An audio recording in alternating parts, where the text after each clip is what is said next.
The most dangerous lie modern society ever told ordinary people was not that everybody would be rich. It was that the system was fair. That lie was more powerful because it sounded noble. It came dressed up in the language of opportunity, merit, openness, education, and progress. It told people that if they worked hard, learned the right things, made good choices, and stayed disciplined, the doors would open. The system had an answer for that too. It said the failure must be personal. That is how a ruling class protects itself. It takes a structure it designed for its own advantage and turns it into a morality play. The winners become evidence that the system works. The losers become evidence that the losers failed. I want to say this bluntly. That is not meritocracy.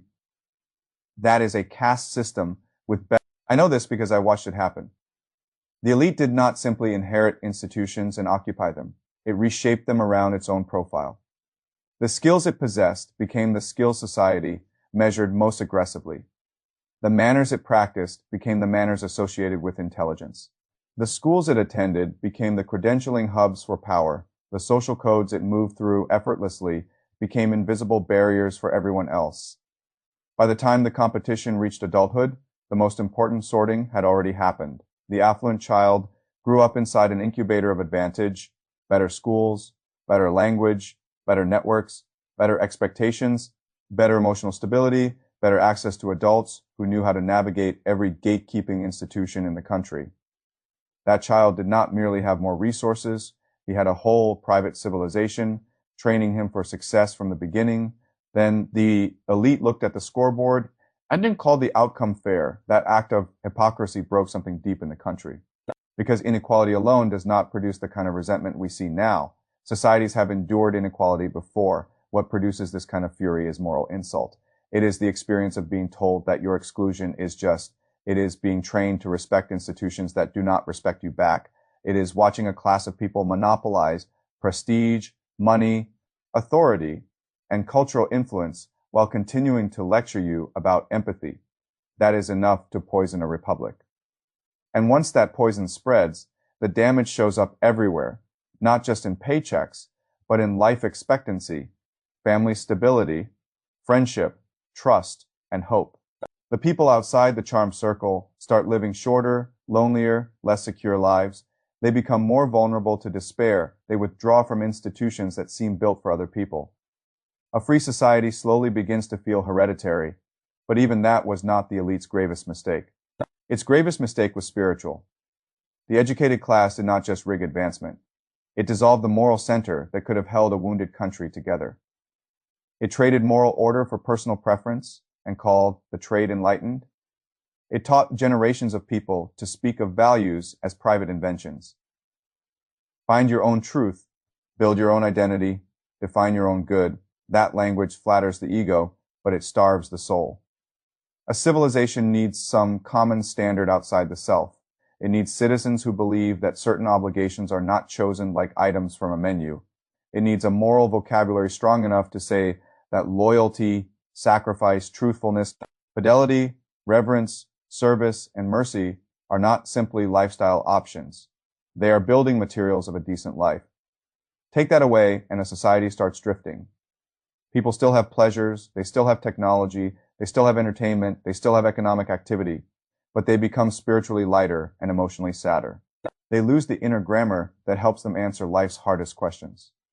Why should I be good when selfishness works? Why should I sacrifice for strangers? Why does suffering mean anything? What is freedom for? What is a life for? If a culture cannot answer those questions except by saying, figure it out yourself, that culture will breed loneliness no matter how prosperous it becomes. That is why so much of modern unhappiness is not merely medical or economic. It is moral and relational. People have more tools than they used to and less orientation, more options and less direction, more permission and less purpose. We congratulated ourselves for liberating the individual and then watched millions of individuals become anxious, fragmented, and hungry for belonging. That hunger for belonging created the opening for the next phase of decline. Once the old elite became smug enough and detached enough, a second elite appeared. It claimed to speak for ordinary citizens against the establishment. In some cases, the anger it tapped into was absolutely real. The humiliation of the lower and middle orders was real. The distrust of institutions was real. The disgust with managerial arrogance was real. But the people rising to power on that anger were often not truly anti-elite. They were simply a different elite with a different style. Their gift was not stewardship. Their gift was destruction. They had no serious vision of a flourishing society. They knew only how to attack, expose, mock, and burn. That kind of politics can win elections. It cannot heal civilizations. A movement organized mainly around contempt eventually becomes incompetent, because contempt is not a philosophy of government. It cannot build healthy institutions, because it distrusts institutions by temperament. It cannot defend moral order, because it feeds on transgression. It cannot preserve a constitutional culture, because it longs for force, personalization, and spectacle. It cannot conserve, because it does not love enough to conserve. It only hates enough to strike. That is why the choice our country is often given feels so false. On one side, the old elite that rigged the system and then acted morally superior about the results. On the other side, the new elite that feeds on the resentment created by that rigged system, but offers chaos instead of repair. Ordinary people are trapped between managerial arrogance and performative demolition, and neither side is enough. The old order cannot be trusted to fix the damage, because too much of the damage came from its vanity. The new order cannot be trusted to fix the damage, because too much of its energy comes from nihilism. So what happens now? This is the point where a lot of people surrender to cynicism. They look at the social fabric fraying, the moral fabric thinning, and the institutional fabric being shredded, and they assume decline is final. I think that is a mistake. Pain can lead to collapse, but it can also lead to revelation. The word I would use for this period is rupture. Rupture sounds frightening, and it is. But it can also become the beginning of wisdom, because rupture removes denial. A nation in a long season of comfort can ignore corruption as long as the numbers look good. A nation in crisis can no longer afford that luxury. It has to ask harder questions. What kind of people have we become? What kind of order have we built? Why are we so materially advanced and so spiritually fragile? What have we forgotten? People go through that process all the time. A hard season comes, the old self breaks apart. Then one of two things happens. The person becomes broken, or the person becomes broken open. Nations face the same choice. Broken means rage without reflection, fragmentation without purpose, and permanent war of all against all. Broken open means the suffering becomes an opening through which truth can re-enter. History offers examples of societies that found renewal after deep rupture. Not because the crisis was pleasant, but because the crisis made self-deception impossible. The old order had to be judged, new energy had to be directed, citizens had to recover a stronger conception of what binds them together than mere consumption or identity. That is the task now.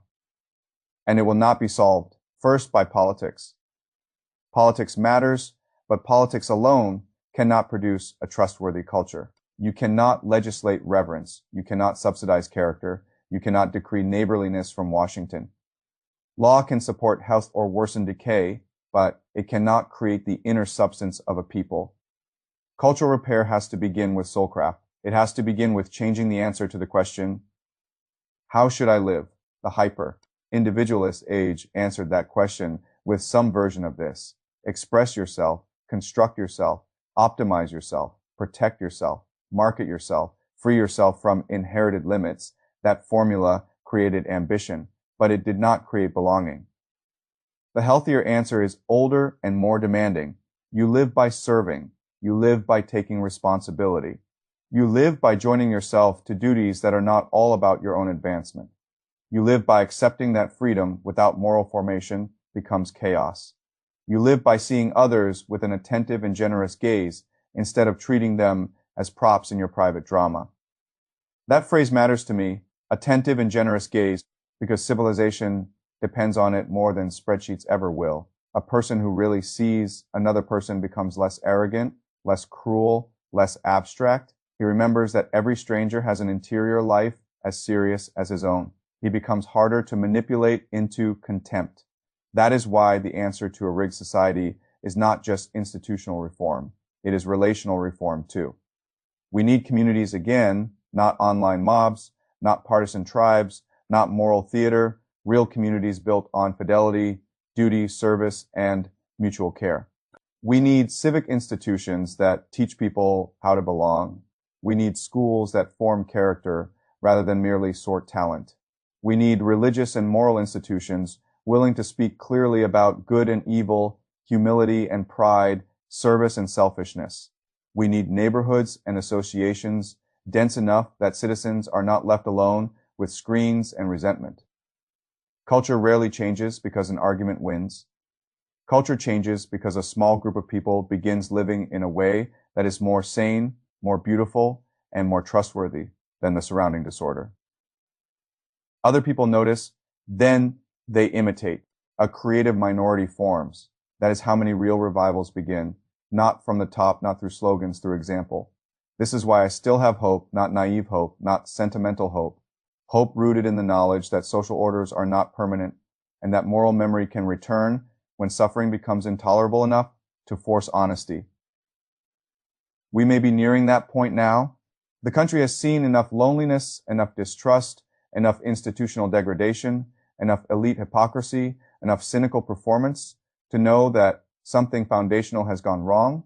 That recognition is painful, but it is useful, because once a nation finally admits that the social crisis is also a moral crisis, and the moral crisis is also an institutional crisis, then at least it is seeing clearly, and clear sight is better than flattering illusion.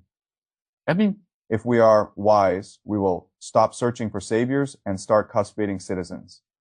If we are wise, we will stop assuming that fairness can survive without moral order. If we are wise, we will stop handing power to people who either despise ordinary citizens quietly or exploit them loudly.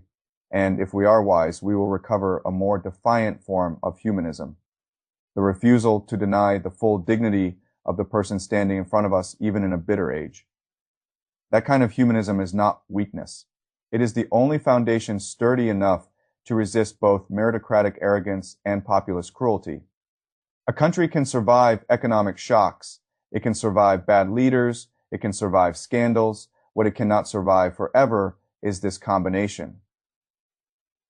Elites who rig the ladder, a culture that privatizes truth, citizens who lose their moral bearings, and anti-institutional opportunists who turn the resulting rage into a spectacle. That is the real story of what has happened. The elite rigged society, then it hollowed out the soul of society. Then a second elite rose from the wreckage and promised to smash what remained. Now the nation is standing in the middle of the debris, deciding whether this will be a terminal collapse or the start of rupture and repair. I do not know the answer yet, but I know where the answer will not come from.